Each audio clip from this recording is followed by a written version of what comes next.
You have to give from what you love in order to get what you love. Number two, you are not ready for marriage if you are not willing to be responsible for the emotion, the soul, the deen, and the mind, and the body of your spouse. You got to be responsible for all of that. You're responsible for all of that. You're responsible for their bodies. You're responsible for their emotional stability. You're responsible for their physical. You're responsible for their soul, their spirit, and you're responsible for their deen. This is what Allah makes you responsible for.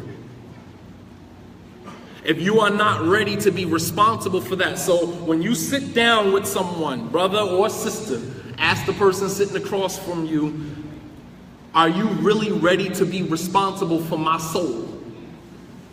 Are you ready to be responsible for my physical needs? Are you willing to be responsible for my emotional needs? And sisters, brothers have emotional needs too. I don't know if you knew that. Light bulb moment. Light bulb moment. Men have emotional needs as well. Sometimes we need you to cater to us emotionally. We don't say it to you because that's not our nature. We don't talk like that. Because even if we did express that to you, this is the double-edged sword, you would have looked at us as, less than a man. And that's with African American women. I don't know about any other culture. I can't speak for any other culture. But in my culture, if a man says to a woman, I'm feeling vulnerable right now, I need you to be there for me. It's like, dude, come on, man, get a grip. What's wrong with you? You better man up. You better go to the gym or something, man. Coming to me talking about you need me right now in this moment. That ain't our culture, man. We don't express ourselves like that. But we do certain things to let you know that we having a moment and we need you to be in that moment. What are some of the things that men, because I don't know if women are aware of that. What are some of the things that we do as men to let our wives know that we need them to cater to us emotionally? Say it again. Turn their back. Turn their back and shut down. Okay, sometimes we just get real quiet. We shut down, we go into our man cave, and we're basically saying to you the same thing. Y'all do the same thing. Y'all say go, but y'all really mean stay. It's psychotic. I swear, I get you now. Psychotic. The more I think I understand you guys, the further and further I get away from understanding you. All right. It's like, yo, get out of my face. I don't want to talk to you. And then you're like, all right, well, cool. You leave. It's like, but so you just gonna walk out. It's like, exactly. Did you just tell me to go? You need to make your mind up what you want. But when you say go, right, you really mean stay. Men, we do the same thing. We don't say anything, but our silence is speaking volumes. But you're emotionally illiterate, so you can't read. Our silence is speaking volumes to you, but you can't read. So you have to ask the person, are you willing to be responsible with these things? My soul needs saving from the hellfire. And you are responsible. When Allah says, "Ar-rijalu qawwamuna 'ala nisa," men are the protectors and maintainers of women, that also means in terms of your deen too. Stop looking at that as a money thing. It's not always about money. Because if the man ain't got no money, he's still qawwamuna 'ala nisa. He's still responsible for you, even if he ain't got money. Right or wrong? He's still responsible. So it shows you that the generality of the ayat is not specifically related to money. He is responsible. The Prophet ﷺ said, "Kullukum ra'in wa kullukum mas'ulun an ra'iyatihi." All of you are shepherds, and all of you are what? Responsible for your flock. He used the word responsible. Mas'ul in Arabic. Kullukum ra'in. All of you are shepherds. Wa kullukum, and all of you mas'ulun. You are responsible. An ra'iyatihi. You're responsible for your flock. Ar-rajulun ra'in, a man is a shepherd and he's responsible for his household. Ahli baytihi. Wal-mar'atu ra'iyah, and a woman is a shepherd and she's responsible for her husband and his children and his wealth and herself. All of you are shepherds, and all of you are responsible for your flock. So keep that in mind. So if you're not willing to be responsible for somebody's soul, somebody's deen, somebody's emotional, stability, somebody's physical, if you're not willing to take care of how many men marry women, and we're telling you from the very beginning, I am a very sexual person, and then after we get married, it's just like, come on, like, I don't feel like it. It's like, dude, I told you from the very beginning. So now I'm left to just suppress, because you don't feel like it tonight or tomorrow, the next day. And then we're living in situations where now he can't even suggest a second wife, and you're not taking care of his sexual needs. What is he to do? What am I to do? Just ride out like this for the rest of my life? You are responsible. You okay with that? You standing before Allah subhanahu wa ta'ala denying your husband his haqq? The Prophet ﷺ said, if I was to order a person to prostrate to another person, I will order a woman to prostrate to her husband. To show you the magnificent right that the husband has over his wife. And so, these things have to be. So if you're not willing to be responsible for the emotion, the soul, the deen, the mind of someone else, then you're not ready for marriage. You care all about self, it's all about you, that's all you care about, then you're not ready for marriage. Salman al-Farisi, he said to Abu Darda, he was fasting all day, praying all night. Here again, responsible only for himself, neglecting his wife. And Salman, when he saw what was going on at the end of the story, he said to him, "Inna li rabbika alayka haqqa, wa inna li nafsika alayka haqqa, wa inna li ahlika alayka haqqa, fa'a'ti kulli dhi haqqin haqqahu." He said, indeed, your Lord has a right over you, your body has a right over you, your wife has a right over you. Give everyone that has the right their rights. You are responsible. And with responsibility in Islam comes accountability. Follow me? Number 3, if you are not willing to change, you ain't ready for marriage. Because marriage is going to change you. You're not going to be in a marriage and remain the same. Understand? You are not going to be the same person. Marriage requires you, and this is the paradox of change, because the more that we try to avoid it, the more it's going to happen anyway. You're going to change whether you're in the marriage or you're not in the marriage. It don't even matter. So why not just go with it?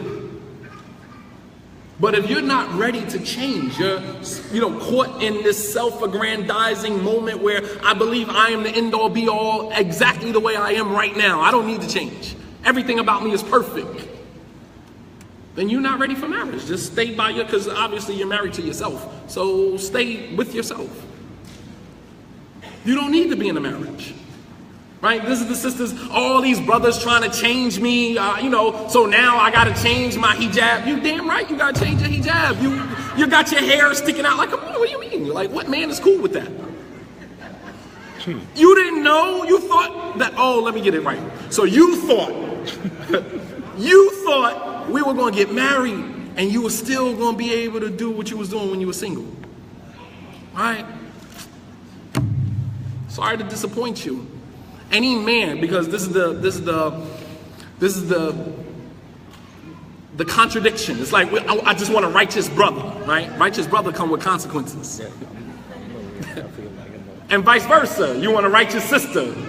You thought you was going to keep waking up late for Fajr, and she wasn't going to get you up. Okay. So now the day after the marriage, you on your routine. You waking up, Fajr is 5, you get up at 7.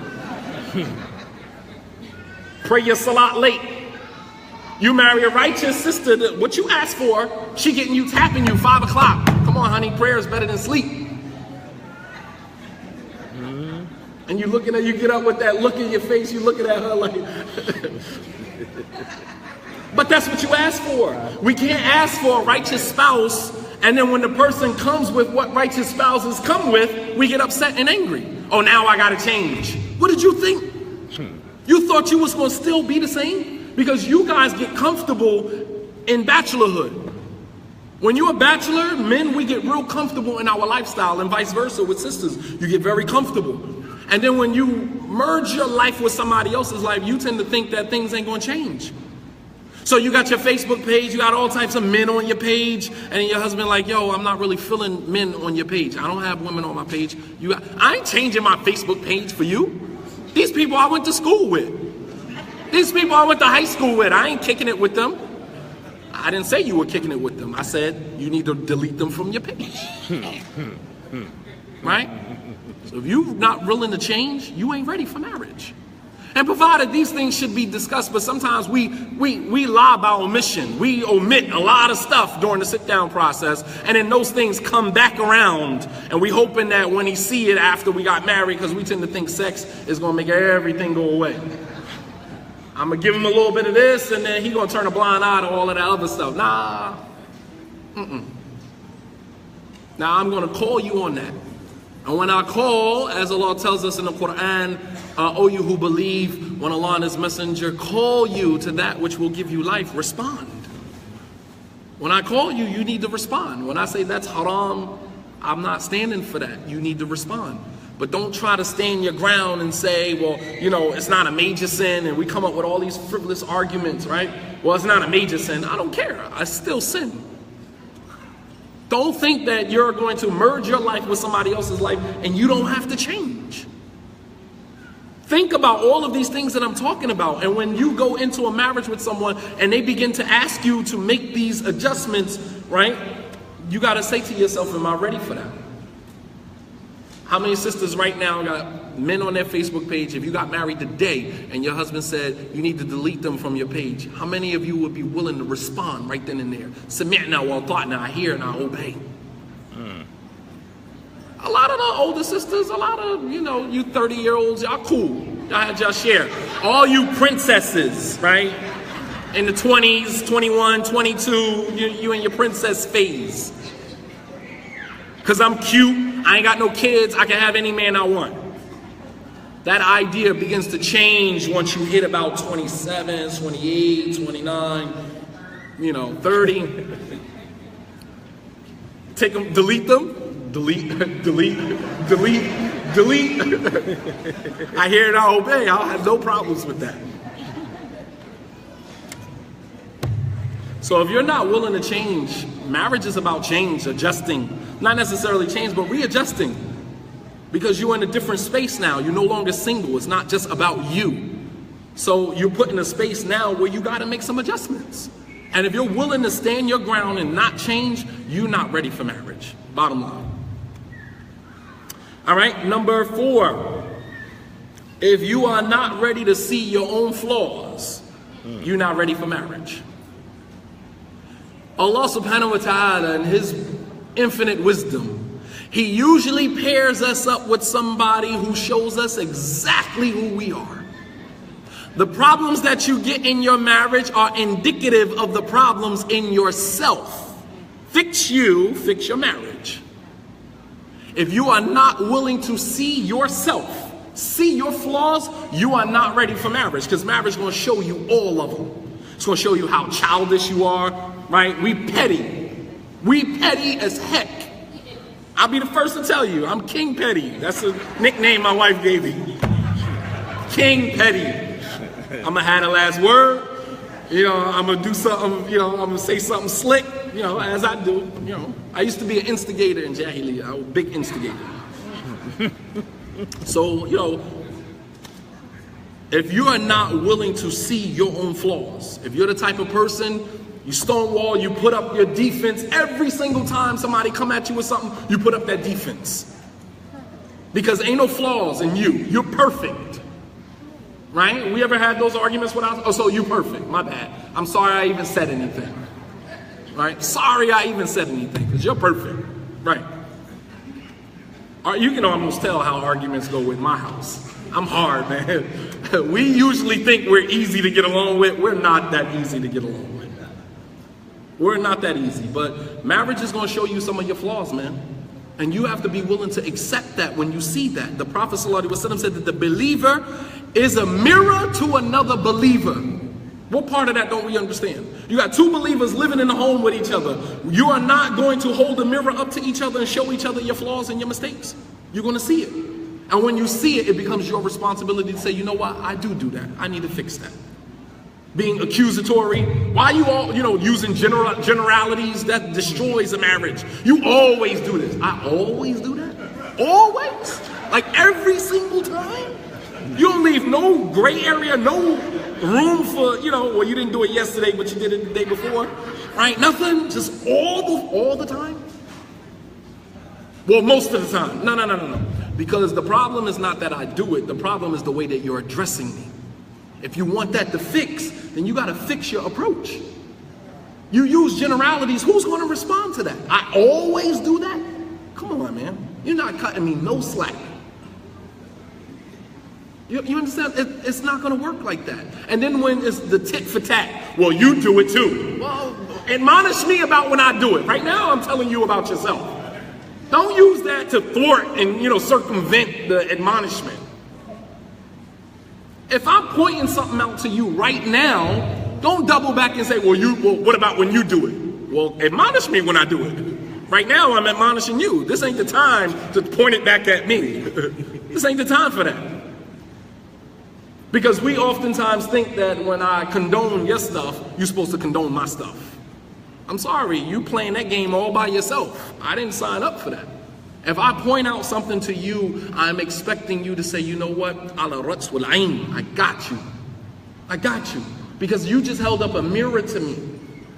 And I just saw myself for a brief moment. Because usually we don't like to look at ourselves in the mirror. We see the physical. We don't see beyond that. The Prophet ﷺ said, oh Allah, as you have perfected my outside, perfect my inside. When you look in the mirror, when he's seeing himself and seeing that image come back, he's seeing deeper than just the physical.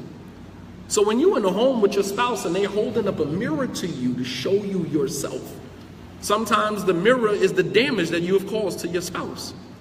Look at them, how damaged, how hurt they are. And that's a mirror to you of the problems that you need to fix. So if you're not willing to be, to see your flaws, then you're not ready for marriage. You continue living in your own perfect world. You guys follow me? Am I making any sense here? All right, so we at number 5. If you are not ready to be in a role, you're not ready for marriage. If you are not ready to be in a role, R-O-L-E, a role. There are roles in Islam. Call them traditional roles, male, female, patriarchal, matriarchal, whatever term you want to use. In marriage in Islam, when you say, the brother says to the wali, do you accept my dowry and I marry you to sister such and such on the book of Allah and the sunnah of the Prophet. I don't even know where that came from, but nonetheless, okay. I marry you, Sister Aisha, on the book of Allah and the sunnah of his Prophet sallallahu alaihi wasallam. It's like, where'd you get that from? I've never seen a marriage go down like that except in America. Nonetheless, once that happens, you immediately go into a role. You are a wife, you are a husband. You are not the husband and you are not the wife. You follow me? Because some of us have been in that role for most of our lives. Most of the women in our lives have already put us in a very effeminate role. When we're around our mothers, we go into little boy. You can be a grown man. When your mother walk in the room, you still that little boy. And we do the same thing when our wives come into our lives. When a woman comes into your life, you go right into little boy phase. You are a man. Allah subhanahu wa ta'ala made you the head of household. Head of household. And don't let anybody take that away from you. I don't care what society says. If you are getting married Islamically, you are going into a role. And you don't get to decide, you don't get to change and decide how that role is going to be carried out. That role has already been laid out for you. What your role is as a husband, what your role is as a wife has already been explained to you. Detailed in the Quran and the Sunnah. You don't get to come and circumvent that and create this new role based upon what culture and society, modern society dictates to us. Oh, so you let him do that? You gotta, I forgot, you gotta obey your husband, right? Right. And y'all buy into that stuff. Because the funny thing about it is that the same non-Muslim woman or non-practicing Muslim woman who says to you, oh, I forgot you got to obey your husband. If your husband was married to her, she'd be obeying. How high? Absolutely. Right? You'll be a 5-step walking behind, bean pie eating, right? Absolutely. Absolutely. Absolutely. Stop buying into that stuff, man. They project that on you. They project that on you only because they sit from a place of, it's not even a privilege. They're single and they see you're married and then they trying to, project that onto you. Oh, I forgot, you got to be in the house before Maghrib, right? Because your husband ain't going to let you out. Absolutely. You got a man that cares about you. Any man that let his wife go outside at 12 o'clock at night, jump in the car, go to Wendy's, McDonald's, or whatever the case may be, and he don't care and he's sleeping in bed, why can't he get up and go get it for you? What husband is okay with that? And why do you feel less than because you have a man that actually cares about you? And when you're single, the whole time you're single, you want a man that care about you, or what about me? I'm always catering to everybody else and I never have anybody to check on me. And then when you got a husband that says, baby, I don't want you out at a certain time, now it's a problem. Now it's a problem. We need to make our minds up what we want, man. You can't have it both ways. You can't be single and married at the same time. You have to choose. And I'm okay with you choosing being single because then that we can do the process of elimination and let the people who really want to be married be married. Our problem is we got a whole bunch of brothers and sisters in communities and we still haven't been able to identify who really wants to be married and who doesn't. We have yet to come up with a system that filters. And I mean, alhamdulillah, what we are trying to do of the application process, the premarital process, that's the process of elimination. Because a person who is, not willing to invest money and not willing to invest time and investigation and fill out applications, they're not willing to go through that. They're not ready to be married. Stop calling a wali. Well, did he call you back? No, he ain't called me back.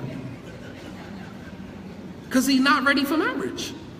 I told the brother to meet me at the restaurant. I was going to bring an application for him to fill out and have a conversation. He never called me back because he ain't ready for marriage.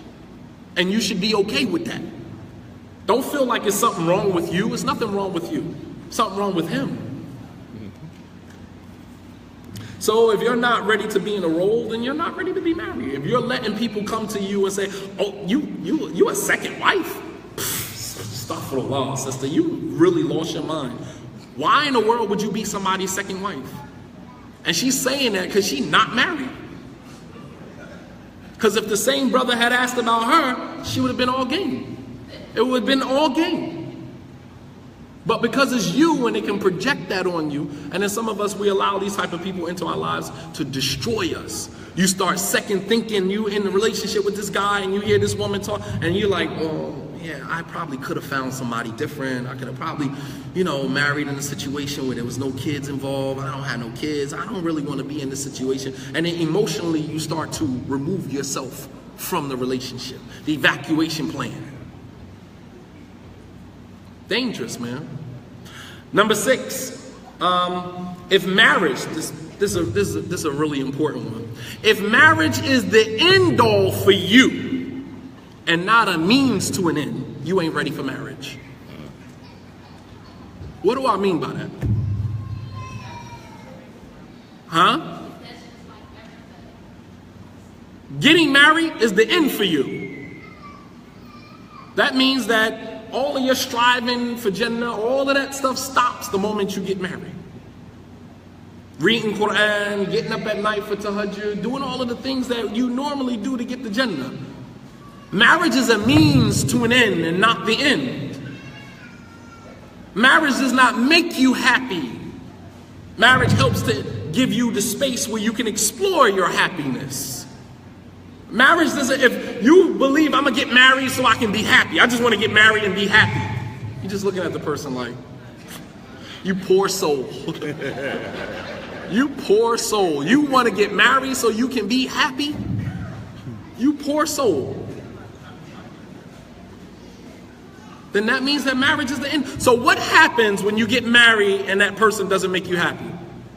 What happens? You ready to go into another marriage to find somebody else to make you happy. And you jump from relationship to relationship to relationship, looking for a happiness that only you possess. You follow me? Stop thinking that other people is the end-all be-all of your happiness. What am I gonna do when he leave me? What do you mean, what you gonna do when he leave you? Get your life. He broke your heart, not your spirit. What the hell?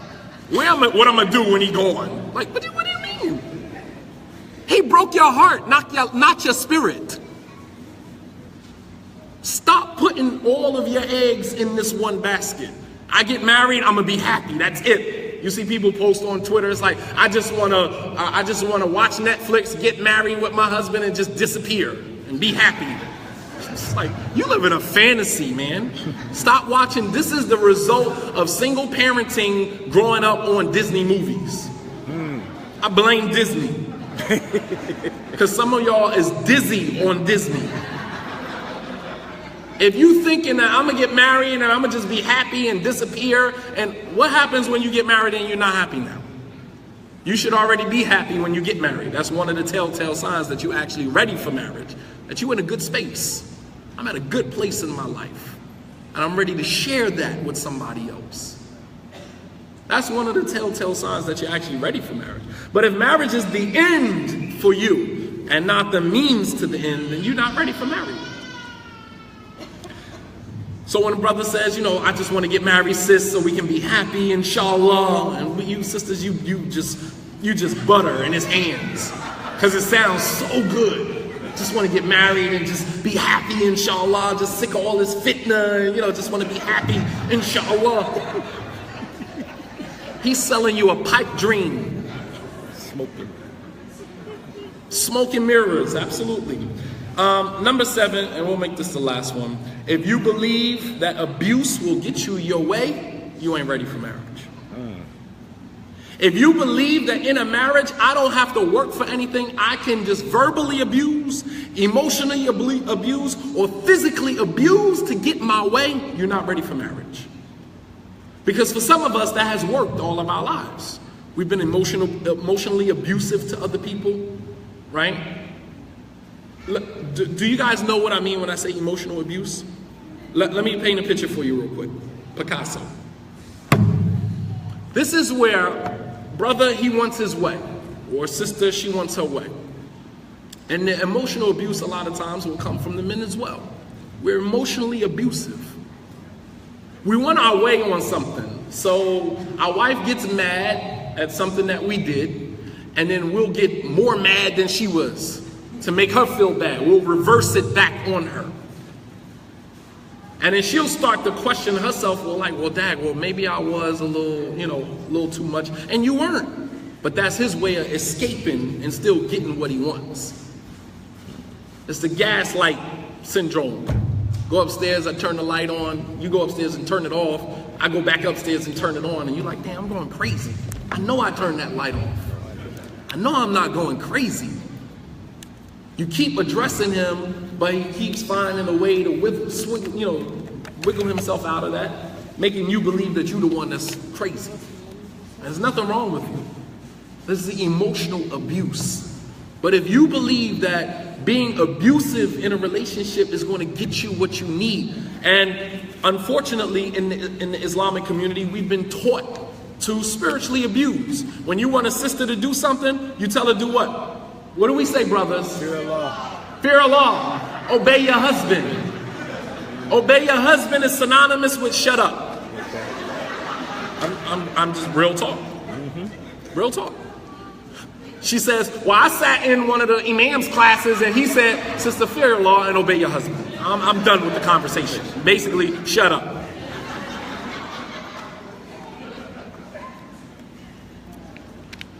All right, that's emotional abuse, that's verbal abuse, spiritual abuse. We say, I want to take a second wife. Don't bring that second wife discussion in my house. I don't even want to talk about that. Your problem is with your Lord. You don't have a problem with me. You got a problem with Islam. This is the Sunnah. So you going against the Sunnah? This is abuse, man. It's abuse. It's abuse, man. And we've learned throughout our lives that abuse gets us our way. If you want your way, you'll get it physically. You'll use emotional manipulation. We'll manipulate the religion till we get what we want. If you believe that abuse will get you your way, instead of just openly communicating with your spouse and giving that person an opportunity to meet you where you are, then you're not ready for marriage. Because you become a bully in any relationship you go into, because you are going to get your way no matter what. And so, these are just some of the telltale signs, man, that, that we're not actually ready for marriage. And if some of these things, this is time for self-reflection, man. If some of these things, lay dormant within you right now, and you know that these things are there, then it might be a good idea for you to stop entertaining the idea of marriage. Just because you're ready to have sex don't mean that you're ready for marriage. I'll say that again. Because you are ready to have sex, I'm tired of being single, basically saying I'm tired of going home by myself with nobody to sleep with. That does not mean that you are ready for marriage. The institution of marriage requires self-sacrifice. It requires, selflessness. It requires being responsible for somebody else other than yourself. It requires all of these things. And, one of it, I'll end with this. One of the women of the Sahaba, she came to the Prophet ﷺ, she said, "O Messenger of Allah, what is the rights of the husband over his wife?" Right? As Sister Aisha Prime said, stop reading books about your rights as a woman, what are your rights, but read books about what your husband's rights are. And maybe that'll stop you from rushing into marriage so quickly. I gotta do that? No, I'm good on that. I'm not there yet. I'm not ready to be obedient to a man. I'm not ready for that right now. But you're not going to go into a marriage and say, I'm not going to be obedient to you. I ain't built like that. My mother didn't raise me like that. That does not justify that. But she asked the Prophet ﷺ, what is the rights of the husband over the wife? And the Prophet ﷺ said that, she doesn't leave out of the home without his permission, that she, doesn't deny him, sexual relations, that, she guards his wealth in his absence, blah, blah, blah, blah, blah. And then she said, "O Messenger of Allah, I swear by Allah, I will never get married. I will never get married."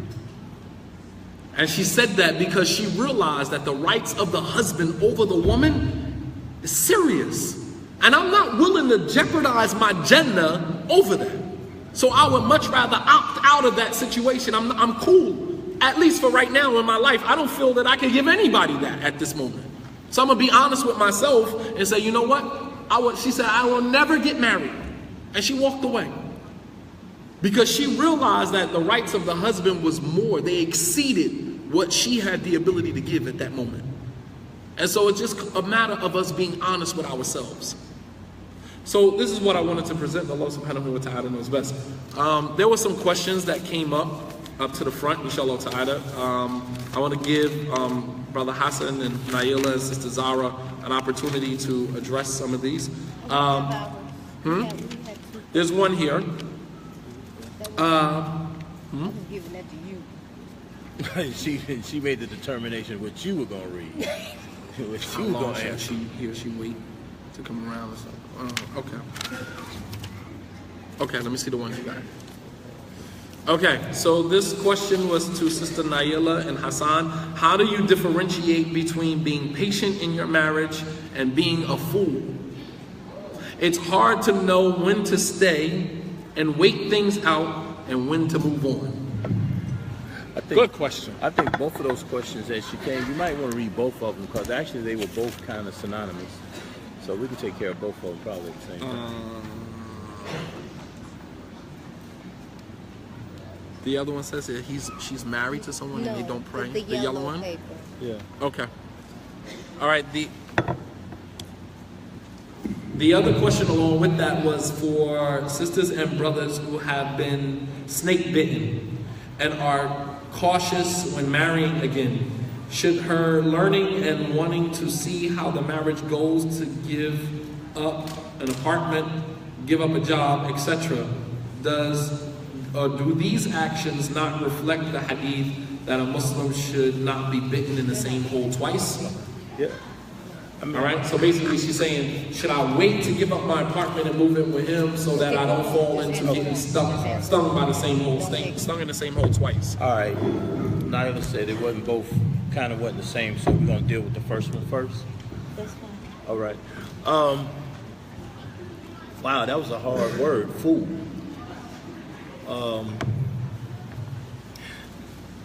Patience. I mean, that's gonna. Have you determined what were your non-negotiables?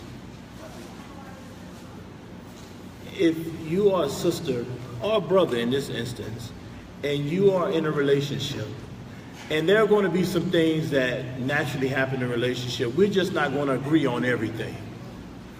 But has that person violated your non-negotiables? That's what needs to kind of be understood here, maybe.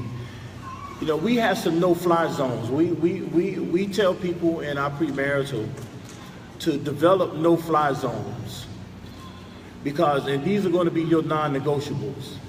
If you are consistently violating my non-negotiable, I'm here to tell you, maybe you might want to reconsider that marriage. If that person is consistently with malice, even in this instance with malice, because at that you're setting yourself up for abuse at that point. You want to add to that? Yes. You know, Hassan, he just spoke on non-negotiables, but the first thing is we have to know what the non-negotiables are. I may be triggering you. I may be doing things that consistently annoy you or even make you symptomatic, that actually cause even mental health symptoms to come up. But I need to know what they are so that I can pull back, I can fall back, or I can give a reduction in our behavior. So the first thing I'm going to say is that, does this person realize to the extent, to the degree of your discomfort? And you know, we hear often, and I've heard so many sisters say, sister, just be patient. And really, that's called for, you know, wait it out, chill, be a good wife, and, you know, see what happens. However, you can't keep waiting for foolery. And then what happens is that you just keep showing up for the regularly scheduled programming. You know what's going to happen. You may not know exactly what time, but you know you're going to get some of her foolery at some time. And you cannot keep showing that. At some point, that becomes self-inflicted oppression. But I can't tell you what your non-negotiables are. I know women who are with men and vice versa, and I say, whoo, I don't know how she does.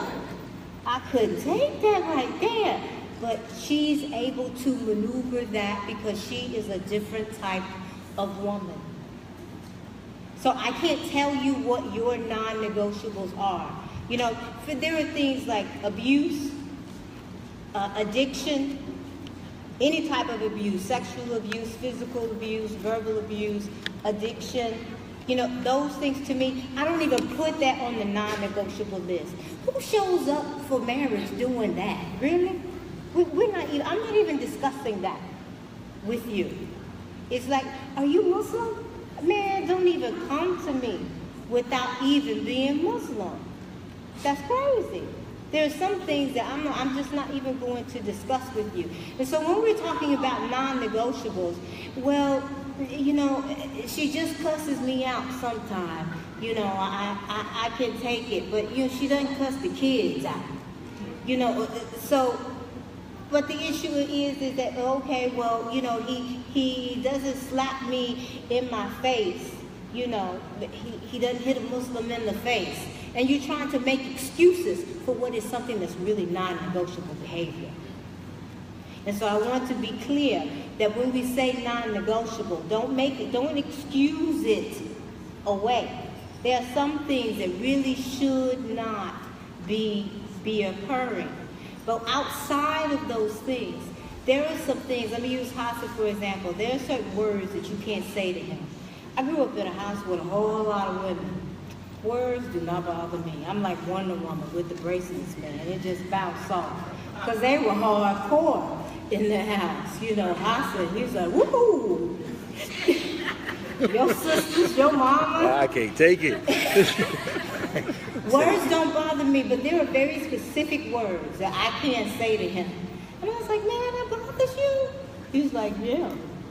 Okay, I got it. For him, that's a non-negotiable. I can't keep going over that no-fly zone with that person. So if we didn't know what those areas are for each other, he knows mine and I know his. So we know where not to go, where to fall back from. But when someone continually does that and they've been made aware and it's clear and you've come up with a plan for resolution and you know what Allah says is grounds for divorce and you still get it, man, it's time to bounce. Yeah, because at that point, that person, male or female, is really not concerned about you. Right. They are in a relationship with themselves. They just happen to be married to you. Yes. And as far as getting hit by the same hole twice, this is the other question, right, where someone is asking, you know, should you, if you didn't want to be snake bitten, what's wrong with being cautious about being married? And does this not reflect the hadith that the Muslim should not be bitten by the same hole twice? Go ahead. Right, and I don't know if, you know, because I don't know the history of that hadith. So, but I can say this: caution. Take precaution before you get married. Period. Period. Do your due diligence before you get married. Period. Because now you want to get in the relationship and you want precautions in the relationship. That's an evacuation. Right. Why did you get in the relationship in the first place? If it quacks like a duck and it looks like a duck, it's definitely not a cat. All right? It's not. It's a duck. And I want you to look at self. For what reason do I continue to attract, to appeal to people that require me to have all this evacuation going? Right, like it's Y2K or something. You know, like I'm going on the show Survivor. I'm preparing for a nuclear war. And I need an underground tunnel, you know, to hide out from this person. If you really believe that you are at risk of connecting and marrying someone who has such bad intent for you, look at yourself. I mean, really, you. This is not about your last marriage. Right. I know what the last one did. I'm not going to get that again. Well, you know what? Tying up your money, hiding. What is this? Giving up an apartment, giving up a job. If I mean you harm, and do know, I'm speaking hypothetically here. But if I mean you harm, you giving up your apartment, you think that's going to stop me? If I really mean to dish you and to cut your throat and to hurt you, when someone really means you malice, you're not going to stop me. They don't care where you live. I don't care. You know, they're going to show up at anybody's doorstep and do what they need to do to you. It's almost like, you know, people who say, well, I'm going to protect myself from the evil eye. Now you get to pick where the evil eye is going to touch you at. Okay, I don't, you know, I want to protect my children. Well, maybe the iron is going to touch your job. You know, maybe it'll touch your health. You think that I'm going to protect my money and I'm going to keep my apartment, you know, to keep it, to safeguard it. Well, what about you? You know, you could still get railroaded in this. Can I chime in on that? Yes, please do. I think to the sisters who believe that or have that fear, I just want to say, you know, that is a real fear. That you marry someone, you give up your apartment, you know, this home you might have been living in for many years by yourself, you're comfortable, all of your things are there, and then you move in with this guy. So there's a feeling of, you know, that cushion is gone, you know, and there's a feeling of vulnerability there, because it's like, okay, if this guy divorces me, then that means I gotta go look for a whole other apartment. And, you know, I gotta lug all of my stuff around again, you know, after, you know what I mean, when I could have just kept my place, you know. And what you can do, if that is a fear, and that's a real fear, I don't want to dismiss that. That is a real fear. That has happened, and that's where the fear comes from, because there are sisters who, you know, that has been done to. There are brothers that have been done to. Because sisters, you are notorious. This is my house. I paid mortgage here. This is my apartment. All right? And I don't really know any man who is really a man that is comfortable with living with you in your home after you make a comment like that. No man is okay with that. When you pull the "this is my house" card, at that point, it's like Musa and Khidr, this is where we go our separate ways. Exactly. You understand? Exactly. No man is going to live with you comfortably in that situation. When you get married, if he moves into your place, then you open your place up. How could you claim this is my house and, you know, he doesn't have full access to the home, but he got full access to your body? Something more important than your home, Allah has given him rights over. And you sitting here claiming your home when he has your private area. All right. What part of that, I mean, like, what part of the game is that? The Prophet ﷺ said that the women are permissible, the private part of the woman is permissible because of the shahada that the man made and because of the marriage contract. That's his. He has full access to that. But he doesn't have full access to your home? You gotta be kidding me, man. So the man can sleep with you as a right from Islam whenever he wants to. In your home. In your home. But he doesn't have full access to the home. In some instances, sisters don't even give the brother keys. He gotta come in when you come in. Wallah al-azim, real talk. Yes, that's true. Real talk. That's true. It's oppressive, man. And that's another sign you're not ready for marriage, man. The brother can't even get keys. I tell a brother, I'm sorry, I can't. You know? I tell people, I don't need that mic. I tell people all the time, when I used to work at Morehouse, I worked at Morehouse School of Medicine for about 5 years on a contract. And the guys that they come in and we talking about relationships, because this is an HIV program, drug program. But I used to tell them, look, when you have a relationship with a woman and you and that, matter of fact, get out of her house. Even if it's moving her furniture into another place with your name on the lease or whatever the case may be, move from that location to another location, because a couple of things happen. She has a mindset that this is mine, and not only that, the kids. This my mama's house. Absolutely. The kids. Absolutely. And believe me, people, you don't know how oppressive that is to a man when you hear the kids talking about this belongs to my mama. So, I mean, we talk about snake bit. Snakes biting various different directions here. All right. So I want people to understand that you take the precautions as much as you possibly can before you get married. Before you get married. That's the key. So all of these discussions are discussions that you have during the sit down. During the sit down process, you discuss the living arrangements. I have my apartment, you have your apartment. How is that going to work? I don't feel comfortable giving up my apartment right away and moving in with you, and that being uncomfortable with that, that's not you creating an evacuation plan. Right. That is you doing what Allah commanded you to do, and that is proceeding with caution. Because we are aware of the atrocities in our environment and the things that have happened to people that we know. Some of us may have even been bitten by that same snake. And we want to protect ourselves, and there's nothing, but that discussion happened at the beginning so people are clear about what it is you expect and what you require. So you can say, well, you know, I'll keep my apartment for 6 months and I'm not gonna make you pay for 2 apartments, so you can go half with me on mine and you can pay for yours, but I'm not moving in with you completely, nor do I feel comfortable with you moving in with me completely. Maybe you got teenage kids, especially daughters. This guy is a stranger. You had sit-downs with him, your children didn't.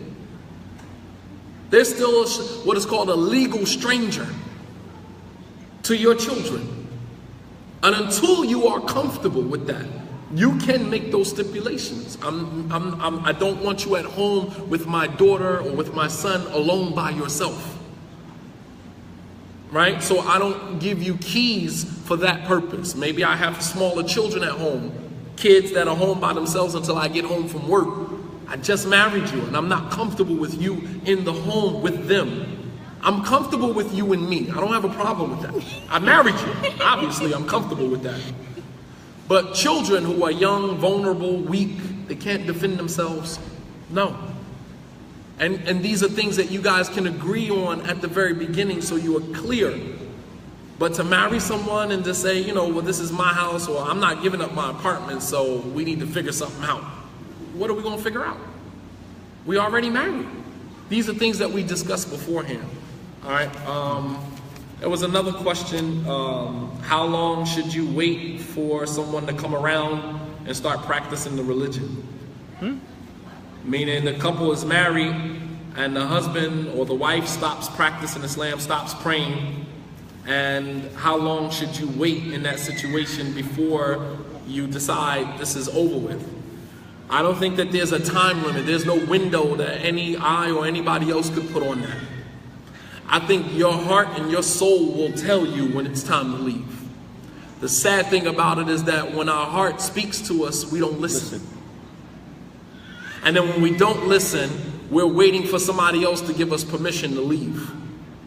Brother Imam, this is my situation. My husband hasn't been praying for the past 5 years, blah, blah, blah, blah, blah, blah, blah. What should I do in this situation? Basically, you're asking me, should I leave?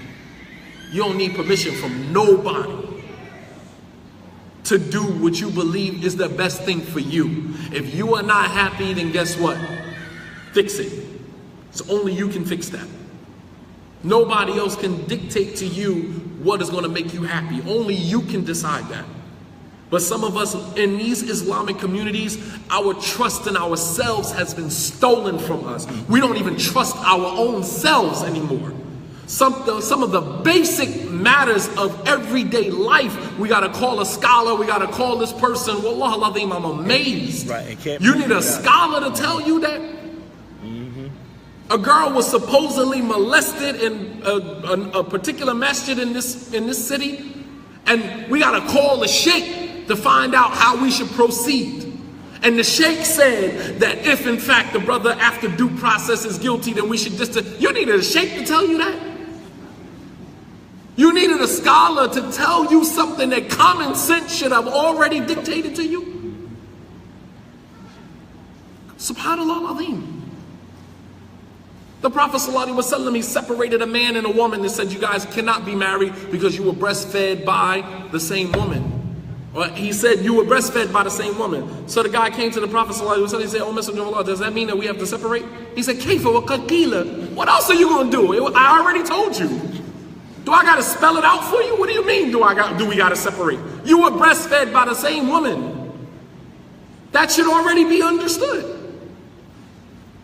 You needed confirmation for something that common sense should have already dictated to you? You don't need permission to leave. You don't need permission to leave, and you don't need permission to stay.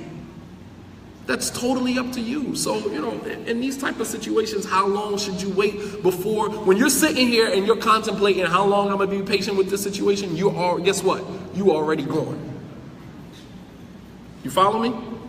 If you say my husband is not praying or my wife is not making salah, how long should I wait for this situation, Brother Imam, before I leave? Guess what? You already gone. You are already gone. Because if you really love that person, then your heart would already tell you when you've reached your threshold and it's pretty much, it is what it is. You don't need anybody to validate that for you.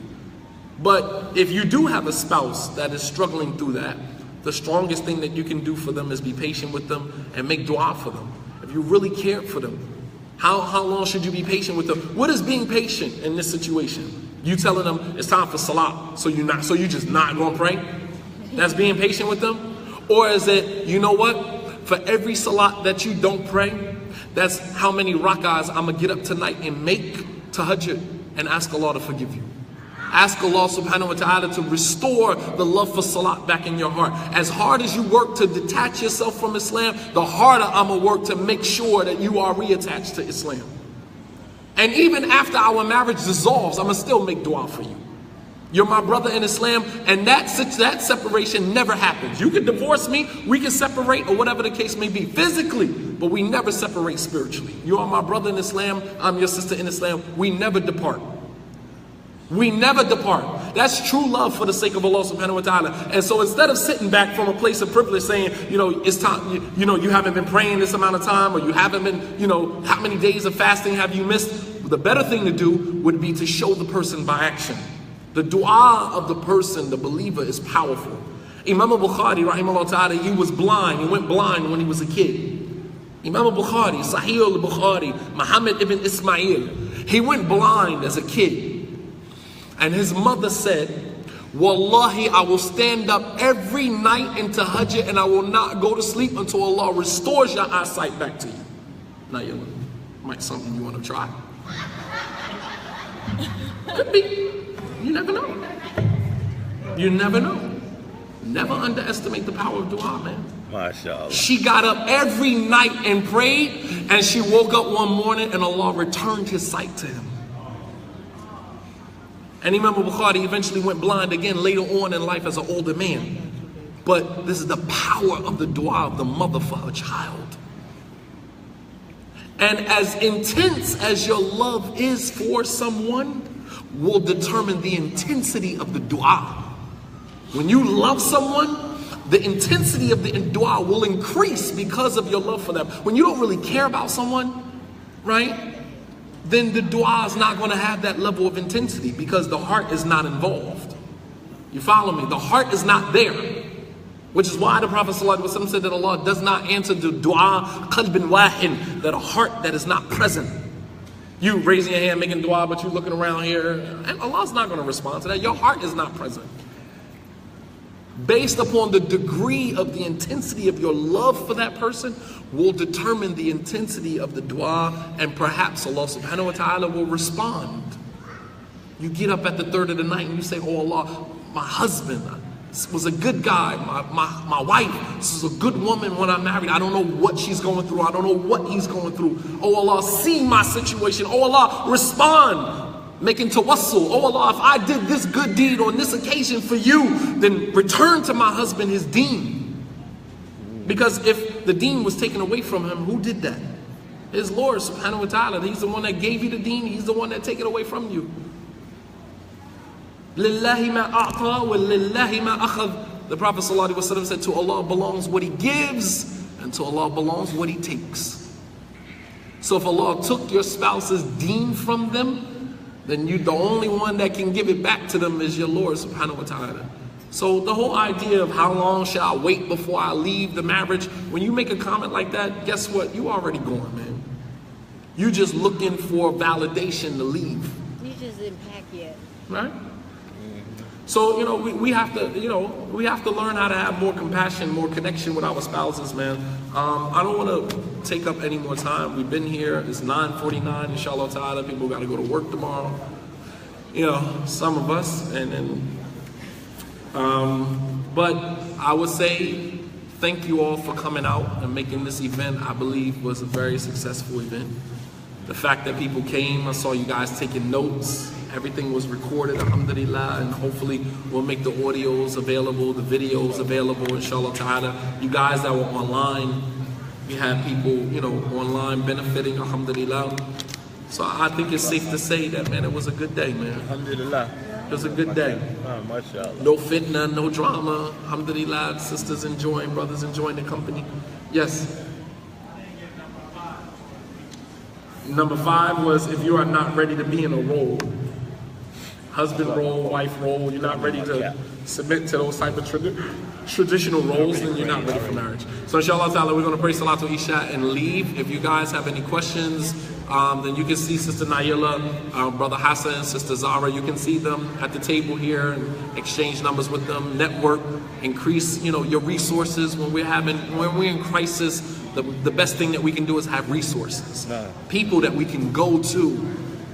And alhamdulillah, the people that are sitting at this table are resources. If they're nothing else to the Islamic community, they are resources. So inshallah ta'ala, jazakumullahu khairan. Wassalamu alaikum wa rahmatullahi wa barakatuh. Hopefully everybody get home safe. Inshallah ta'ala. Assalamu alaikum. Yeah, I dropped my cap somewhere. Where? Soap for the water. Didn't mean to put y'all on the spot. Just wanted to share that with y'all. MashaAllah, that was beautiful, man. It moved me to tears with it.